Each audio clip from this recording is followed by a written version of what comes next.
Good morning, everyone. This is Eugenia with Radiant Warrior Living, and I'm here today to talk about the dealing with difficult situations and overwhelm. The reason this is the subject that I'm talking about today is because we all have those moments. It doesn't matter how prepared you might be. It doesn't matter, what kind of awareness you have or what kind of things you've dealt with in your life. Things still come up. Life is very unpredictable, and there's often things that show up that we don't expect, or situations change. As much as we prepare ourselves, there's still things that happen. For some people, it could be, a difficult situation could be dealing with family when family is visiting, or having certain family celebrations and having to face some of the family, or having to have certain conversations with the family. As the saying goes, family is not something you choose; it's something you kind of have to deal with and have to live with. So, I find that a lot of people, especially people who have big families, sometimes are faced with having to kind of prepare themselves and having to face that stressful situation. Or it could be, something a lot more kind of unexpected, things with having to help like elderly parents and looking after elderly parents, or difficult people, or difficult situations at work, health problems. I mean, everyone has a myriad of things that they have to deal with, and sometimes it's something that comes, and there's a whole set of circumstances that create that sense of overwhelm. And that's really what I would like to talk about today. I myself have had a lot of different experiences in my life, but at the same time, I still, from time to time, have those situations where there's a lot of things that happen at once that are challenging to deal with. And I find that those are the moments that are very important for us to really focus on who we are, what we want, what we need, especially in that moment, because in those moments we really need to be very loving to ourselves, and we also need to be committed and focused to understand what we're going through and what are some of the feelings that we're experiencing. Because I find overwhelm is really is about kind of a certain confusion and experiencing a number of emotions at the same time. So the first thing I find helpful is understanding, or acknowledging that you're going through something stressful and something that overwhelms you, makes you feel more emotions that you can express in a specific moment. So when that happens, it's very important to stop and acknowledge that that's what you're feeling, and take a deep breath and really accept the fact that this is what you're going through. One of the issues with the Western culture is that we have learned so many ways to deal with emotions by moving on to something else, by distracting ourselves, by not feeling them and not fully understanding them. And it's really hard at times to go through certain emotions that are difficult, like sadness, feeling alone, feeling a certain sense of rejection, or feeling like a failure. Like, all of these emotions could be really overwhelming, and they're really hard to face. I personally have, vouched to feel certain emotions, and going through them at that specific moment and letting them go through your body is really, really hard. But I find, and I think that's the only way to really experience something and to understand what you're feeling. So the first thing, as I said, is acknowledging how you're feeling, or acknowledging that you're feeling the overwhelm. The second thing is trying in this moment to take a deep breath, and then understanding what is it exactly that you're feeling. And it probably won't be one emotion. It could be, a feeling of fear, a feeling of sadness, or a feeling of, being feeling of kind of being alone. So it could be a number of feelings, and acknowledging them, understanding that that's what you're going through, and letting yourself feel what that feels like, and breathing through it. The next thing that is very helpful is understanding, what are these feelings related to? Other stories that you have running in your head from the past that have made you feel and think that every time a similar situation happens, that this is the outcome, or this is who you are in a particular scenario. So it's really understanding, if something's showing up, are you running a story from the past in your head, and are you seeing it play out the same way as it did in the past? And it's really catching yourself and catching your thinking, and where is it going, where is it taking you, how far down the rabbit hole are you going with that story? And understanding that these feelings, when you deal with them, when you actually let your body feel them, they will pass through. Whether it's sadness, whether it's a certain sense of stress and panic or fear, those feelings will pass through your body, as long as you're willing to experience them and to let them go through your body, and kind of pass through you through the breath. And it might take a little bit of time. All of us experience emotions differently, and there's different ways that we also cope and deal with them and understand and gain clarity around what we're feeling. One of the ways that I do it is I journal and write. That's a way for me to express myself. Other people maybe go for a walk into nature to just sort of clear their head. Some other people love exercise. So there's many ways that one can create that space, because that space is very, very important to understand what you're dealing with. Even the 5 minutes of that space alone, away from others, will help you really truly tune into where you're at and what's going on, and acknowledging it and not running away from it, and understanding that it's normal, that everybody goes through it.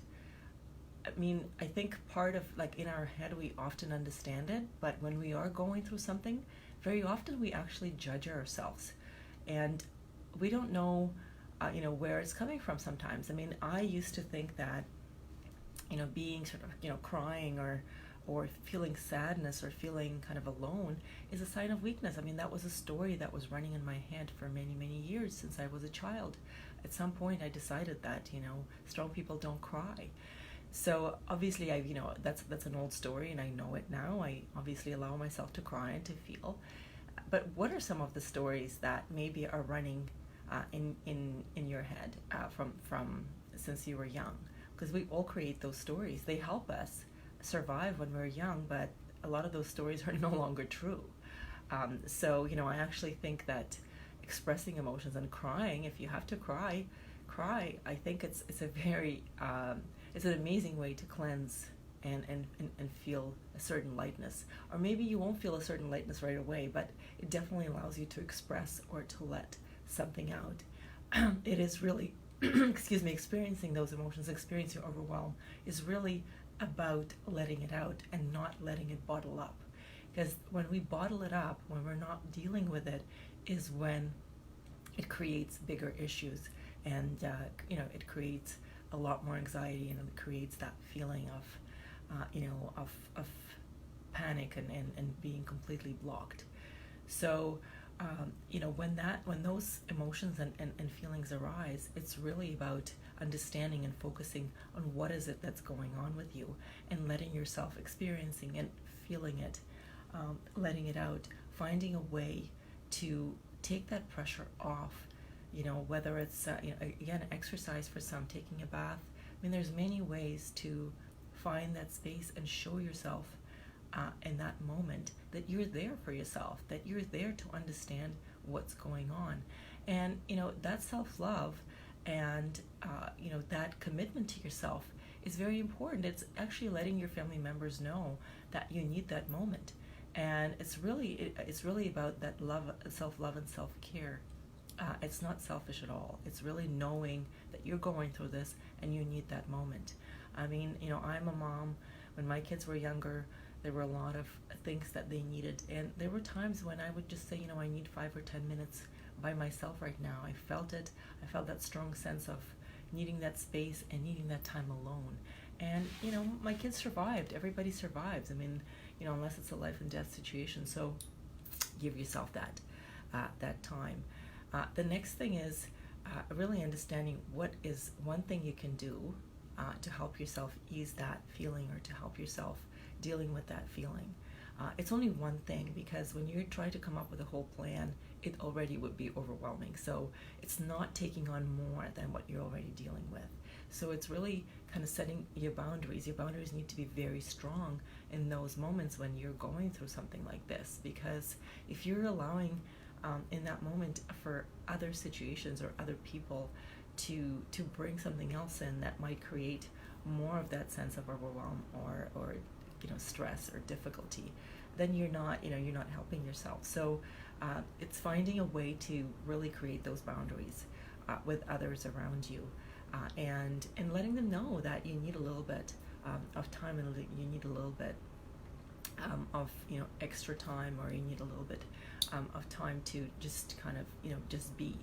And it's looking at what are some of the things that you can unload off your shoulders, and not just not take on, but maybe finding ways to retreat a little bit from the world, or retreat a little bit from a situation. So it could be a very small thing, because I understand when we're dealing with family, or when we're dealing with certain situations, we can't always step away, or we can't step away for a very long time. But it's finding that moment to step away, or finding that time to be alone, and to give yourself that moment, and to give yourself that love and that acceptance, and whatever else that you might need at that time. And finding ways to take care of yourself that will add energy into your life. So the physical health is very important, and it's really all about energy. So understanding and finding something that will bring you up, that will allow you to experience something more positive, that could add a little life into your life. So it could be something simple as being outside and going for a walk in nature. It's watching a funny video. It's very simple things, but that will add just a little spice, or a little fun, or higher energy into your life, and maybe help you shift. Very often I find that it is really about the small things that we do for ourselves. So it could be, a little, getting yourself an ice cream, or going for a manicure. Those little things are very important. So if there's no time for that, it's what else can you do in this specific moment, just to show yourself that you care, and to really look after yourself. Because if you're not going to look after yourself, if you're not going to speak up about what you're going through, others might not know or might not understand. So it's really your responsibility to with this overwhelm, with what you're feeling, to find a way to feel good. And as the last thing is about kind of understanding or asking yourself, what has helped you in the past? What were the times in the past where you went through a situation that is similar, and how did you deal with it? What helped you? What were the ways? What did you focus on? What resources did you bring from within that helped you deal with this specific situation? Those are all the good questions to ask, because these questions will remind you, and the answers to them will remind you that you have the ways and means to deal with situations. It's just at the time of overwhelm, there's so much going on that it's really hard to come to that place and be still, and to really look for a solution. So it feels like the world is crushing, and it is a hard thing to go through, and it is a hard thing to deal with, and it's a lot sometimes. So it's about taking care of yourself. It's about letting yourself feel what you need to feel, and letting yourself be in a space where you can release or cleanse some of that feeling, and not bottling it up inside. Don't let it bottle up allow it yourself to let it come out. So I know it's a difficult subject, but these are the things that we deal with in real life. So I'm hoping these strategies and this methodologies are helpful to you. And it is about really living our life every day and finding ways to enjoy it, because we're only going one way.